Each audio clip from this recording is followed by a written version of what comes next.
Hello everyone, I am Tessellating Hexagons, and yesterday we finally had some long-awaited news from our cousins down under, Australia, who will be taking part in the contest for the third time, or the fifth time if you count their two entries in the junior contest, or the sixth time if you count both of those and the interval act in 2014. Australia's here to stay. I'm okay with this. I've always been okay with this. Anyway, I'm actually surprised that I was able to accurately predict who they were going to send. I didn't actually say anything on social media, but then again, I'm not really the betting sort. But I accurately predicted that Australia will be sending the winner of the 2016 series of the Australian X Factor, Isaiah Firebrace. That is quite the name, if that is indeed his real name, and I don't see why it shouldn't be, so, wow, he's left an impression on me already. Isaiah Firebrace, or just Isaiah as he's been presented on Eurovision.tv, and the song Don't Come Easy. Oh no, grammar.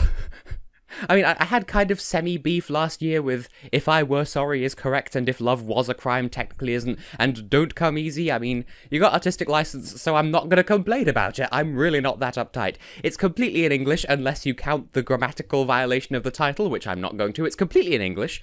And music and lyrics by Anthony Egizi, David Musumeci, and, according to Wikipedia, Michelangelo. I think we're thinking of different Michelangelos here, but whatever. The first two of those two people were also responsible for last year's Australian effort, so, clearly they're in good hands.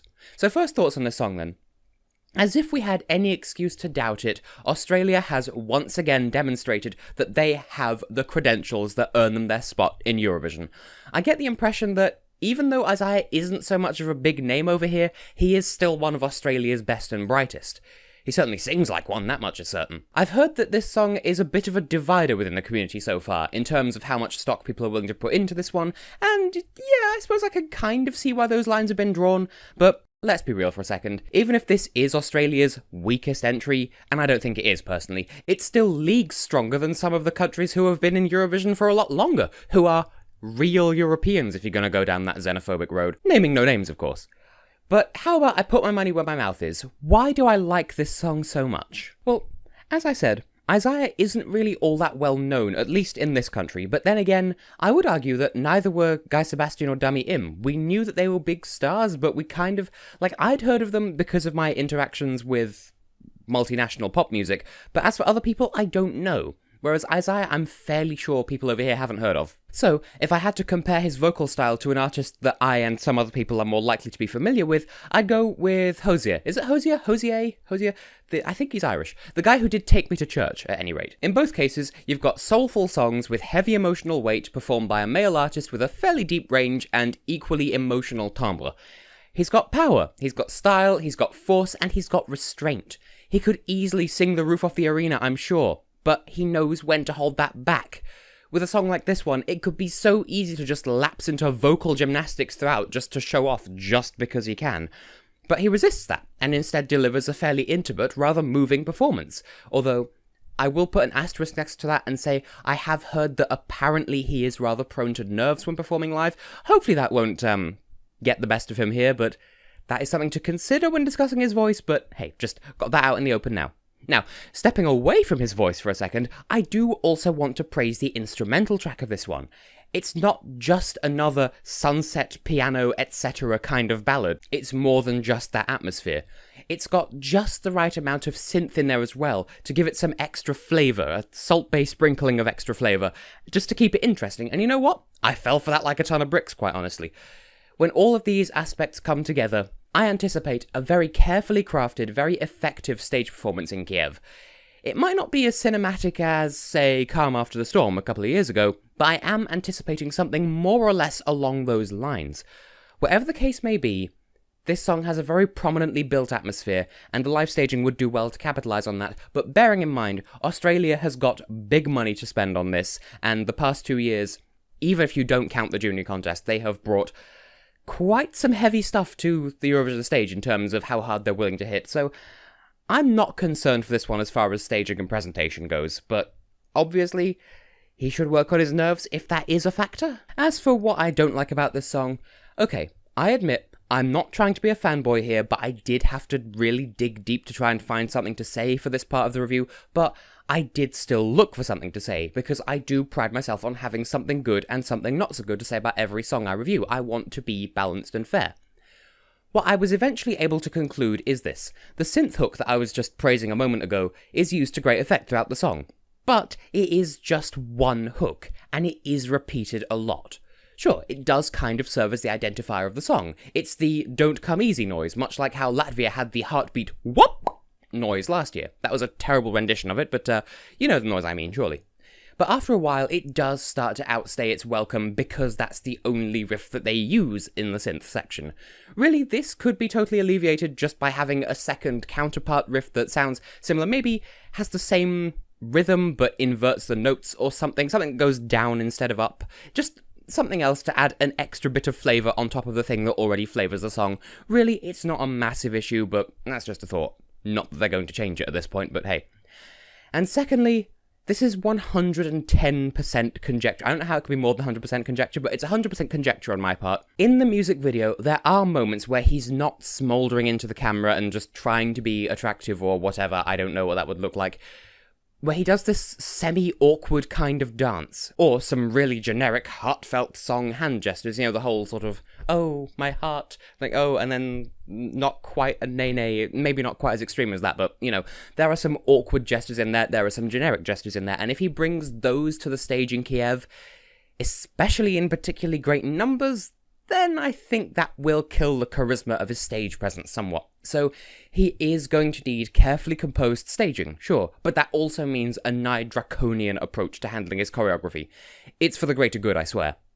Then again, Margaret Berger did do a similar strange kind of squatting dance in 2013, not quite as bad as that, but still, and she still finished 4th overall, so what do I know? Now, I did see one comment calling the song, and I quote, uninspired, inoffensive, and unengaging. I admit, I don't have a comeback to that. I disagree, but I mean, clearly there's something in there that I've missed that's negative, so your mileage may vary, I suppose. Other than that, all I can say is there's that rumour about his nerves, and I cannot confirm or deny at this point, but things to consider anyway. Away with you, negative points. Now, for the numbers out of 10, for my own personal rating, I am awarding this a 9. I considered and reconsidered my score again several times over, wondering, why 9? Why not 10? What's holding it back? And to be honest, all I can think of is, the song doesn't set off some kind of bonfire of super hype inside my soul, which, again, sounds like a really crap explanation, but that's the best I can come up with.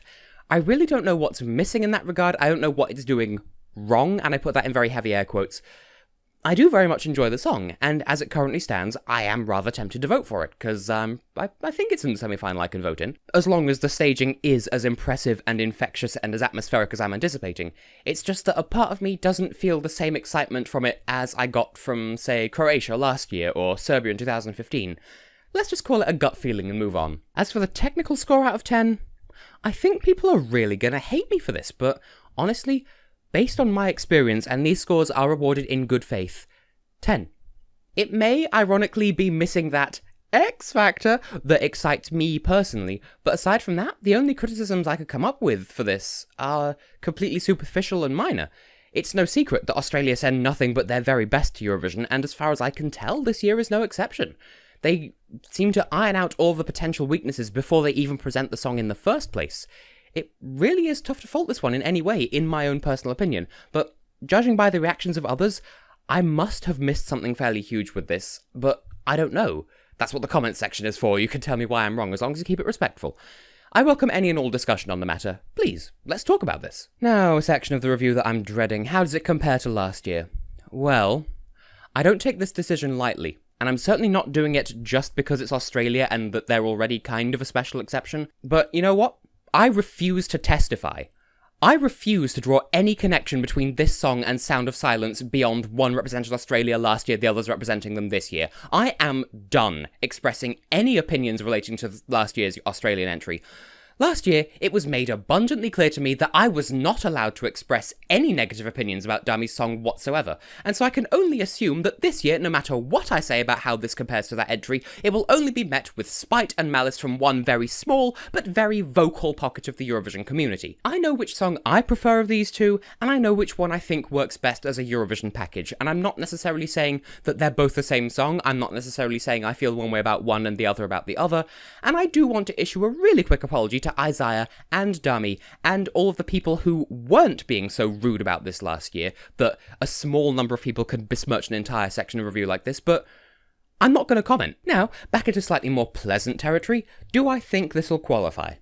Well, as I've said, I've heard some people casting doubts over this song, and yes, representing Australia is a daunting task. No matter who's gone before you, you've got big boots to fill, but reality check, if I may, he's got a technically excellent song as far as I can tell, he's got an astounding voice as long as he doesn't flub it up on the night, he's got charisma, and he's representing one of the juggernauts of modern Eurovision. I would be very, very surprised if this didn't make the final cut one way or the other. The juries are guaranteed to love his delivery and his style, provided he doesn't mess it up live, and given that he's an X Factor winner, it's not all that likely that he will mess it up live, and even if he does, he probably has the ability to play it off to at least some degree of marketability to the public, and even if he doesn't mess it up, just by virtue of being someone who's won a televote competition before, I'd imagine that he does have some kind of chemistry with the public that would make him something of a popular choice. The song might not be to everyone's tastes, and I acknowledge that. You don't have to like it if you don't want to, but by that same token, you don't have to hate it just because I like it or whatever. But I am quietly confident that his voice will leave more than enough of an impression to get at least enough voting fingers moving in his favour that he can get into the final. Top of the scoreboard? Perhaps not, we shall see. But the left-hand side of the scoreboard? In the semi-finals? Absolutely. So I will say, good luck to you, Australia. I, for one, am really happy to have you still present in the contest. Please don't go anytime soon. I like what you've been sending anyway. So we'll see you in Kiev.